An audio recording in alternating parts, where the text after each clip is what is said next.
Hello everyone, I am Sonam. Welcome back to my YouTube channel Apna Vidyalaya. आज के इस video में हम पढ़ने वाले इंग्लिश का एक मोस्ट इम्पॉर्टेंट टॉपिक बताएंगे, वह है सेंट्रल आइडिया यानी केंद्रीय विचार। तो यहाँ पे हम आपको लेसन 4 आपके जो है ए थिंग ऑफ ब्यूटी, ठीक है, बाय जॉन किट्स कवि के द्वारा ये आपका लिखा गया है। तो ये जो सेंट्रल आइडिया है ये वेरी मोस्ट इम्पॉर्टेंट है और ये आपके बोर्ड एग्जाम में पक्का है, गारंटी है, 100% की ज़रूर आएगा। तो यहाँ पे हम आपको बताएंगे कि जो सेंट्रल आइडिया होता है उसको लिखने का सबसे सही तरीका क्या होता है, यानी कि एक टॉपर किस तरीके से अपने बोर्ड एग्जाम में सेंट्रल आइडिया को लिखता है कि उसको पूरे के पूरे 4 नंबर मिलते हैं, क्योंकि ये आपके बोर्ड एग्जाम में 4 नंबर के आते हैं। ठीक है, तो यहाँ पे आपको इस तरीके से हम बताएंगे आपको क्या यूज़ करना है अपने सेंट्रल आइडिया में, यानी कि छोटे शब्दों में आपको क्या ऐसा लिख देना है जिससे कि आपका सेंट्रल आइडिया बहुत ही कम रहेगा, फिर भी आपको पूरे नंबर मिलेंगे।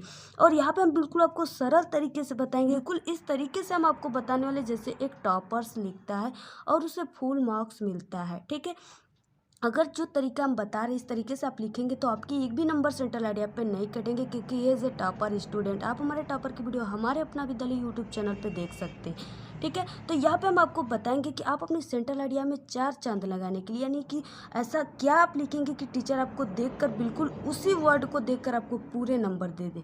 ठीक है, तो यहाँ पे देखिए कोटेशन को आपको किस तरीके से अपने सेंट्रल आइडिया में बीच बीच में कोटेशन किस तरीके से लिखना है, और फिर उसके बाद आपको एप्रिसिएशन ऑफ द पोएम यानी पोएटिक ग्रेस किस तरीके से लिखना है, यानी इसमें कौन से फिगर्स ऑफ स्पीच वगैरह यूज है। तो चलिए शुरू करते हैं वीडियो को सबसे पहले कर दीजिए वीडियो को लाइक और चैनल को सब्सक्राइब, और सोनम टॉपर एक यूट्यूब चैनल सेकेंड है उसको भी सब्सक्राइब ज़रूर कर लीजिए। ओके, तो आपके बोर्ड एग्जाम में 3 सेंट्रल आइडिया आते हैं जिसमें से आपको एक करने होते हैं। तो यहाँ पे आप जो भी सेंट्रल आइडिया के बारे में लिखना चाहते हैं यहाँ पे आप सबसे पहले उसकी नेम लिख दीजिए, जैसे ए थिंग ऑफ ब्यूटी जैसे हमने लिख रखा है। फिर उसके बाद यहाँ पे आपको लिखना है बॉय जॉन किट्स, यानी इनके जो कवि है इनको जो राइट किए हैं उनको आपको यहाँ पे लिख देना है। ठीक है, फिर उसके बाद आपको यहाँ पे सेंट्रल आइडिया इस तरीके से ब्लैक स्केच से हेडिंग डालना है, और फिर उसके बाद आपको क्या करना है कि यहाँ पे देखिए एक टॉपर्स जिस तरीके से लिखता है सेंट्रल आइडिया कि उसको फुल मार्क्स मिलते हैं, वो तरीका ये है। यानी कि यहाँ पे हम आपको सेंट्रल आइडिया के नीचे आप लोग वीडियो को बिना स्किप किए देखिए, क्योंकि हम आपको इसमें कई कोटेशन वगैरह भी बताएंगे। ठीक है, तो यहाँ पे देखिए आपको लिखना है जो यहाँ पे पोयम है उसके नेम को आपको ब्लैक पेन से इस तरीके से कैपिटल लेटर में लिखने हैं, और उसके जो पोयम के जो पोएट हैं, ठीक है, उनको भी ब्लैक पेन से कैपिटल लेटर में लिखने हैं। किस तरीके से, यहाँ पे आप देखिए the poem a thing of beauty. ठीक है, इसको हमने क्या किया कि ब्लैक पेन से लिखा है जिससे कि टीचर यही सब देखता है आपके सेंट्रल आइडिया में।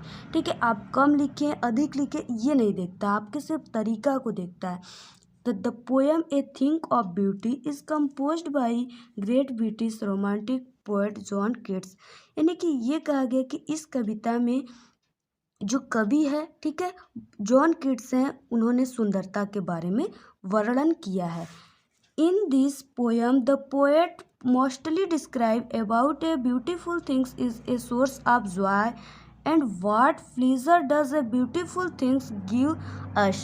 यहाँ पे क्या है कि इस कविता में यानी इन दिस पोएम, इस कविता में द पोएट कवि ने मोस्टली मीन्स होता है ज़्यादातर, डिस्क्राइब मीन्स होता है वर्णन करना, अबाउट मीन्स होते हैं बारे में, यानी कि in this poem the poet mostly describe about, यानी कि इस कविता में कवि ज़्यादातर एक यानी beautiful things is a source यानी कि एक खूबसूरत चीज़ों के बारे में वर्णन किया है। ठीक है, इस कविता में कवि ने ज़्यादातर एक खूबसूरत चीज़ों के बारे में वर्णन किया है।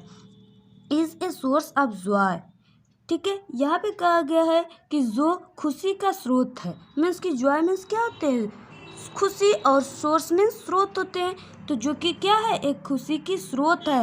And what pleaser does a beautiful things give us, जो मुझे क्या करती है, क्या खुशी देती है, इसके बारे में जो जॉन किट्स से इसका वर्णन किए हैं इस सेंट्रल आइडिया में, इस पोएम में।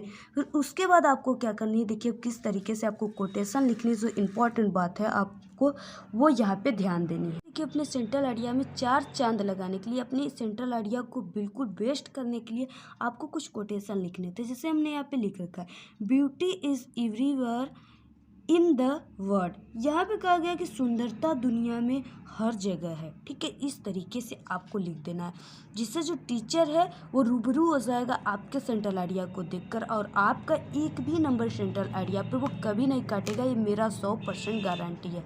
फिर उसके बाद आपको देखिए नीचे से लिखना है। ठीक है, तो ठीक है, and also about natural things, यानी कि जो कवि है वो क्या है कि प्राकृतिक चीज़ों के बारे में भी बताया है। जैसे यहाँ पे क्या क्या बताया है, अकॉर्डिंग टू द पोएट, यानी कि कवि के अनुसार the things of beauty provides Joy for ever, natural beauty is an immortal beauty.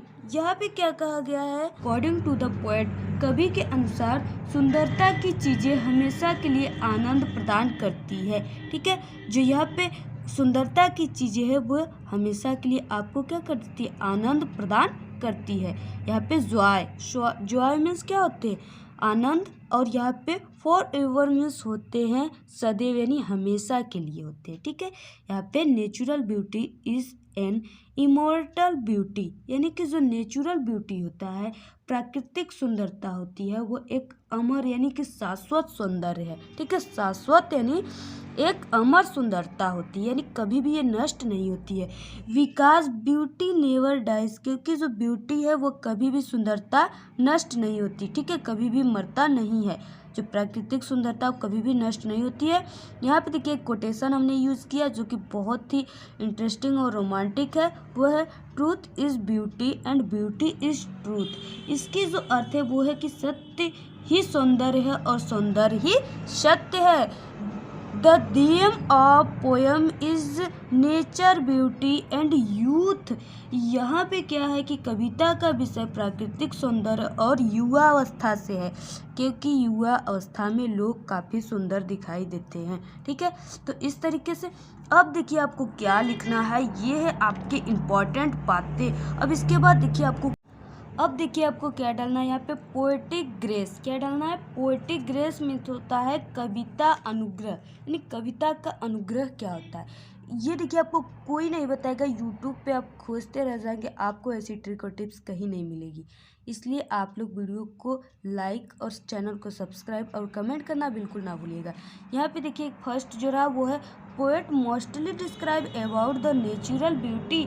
यहाँ पे क्या है कि कभी ज़्यादातर प्राकृतिक सुंदरता के बारे में वर्णन करते हैं। ठीक है, तो यहाँ पे देखिए use of figures of speech. ठीक है, अगर आपको फिगर्स ऑफ स्पीच नहीं आता तो आप लोग हमारे चैनल पे अपलोडेड वीडियो आज से जाकर देख सकते हैं।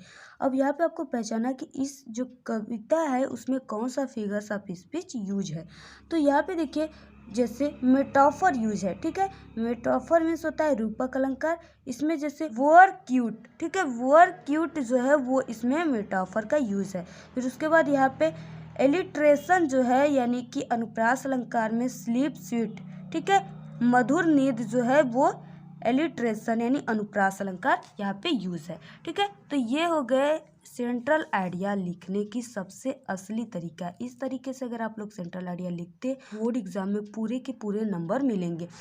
करेक्ट शिक्षा यूट्यूब चैनल है जिसपे क्लास 12 के बोर्ड एग्जाम की तैयारी कराई जा रही है। उस चैनल को भी आप लोग सब्सक्राइब कर ले और एक छोटी सी प्यारी सी अपनी कमेंट कर दे। और एक हमारे सेकंड चैनल टेक्निकल लवली है, उसको भी आप लोग सब्सक्राइब जरूर कर ले।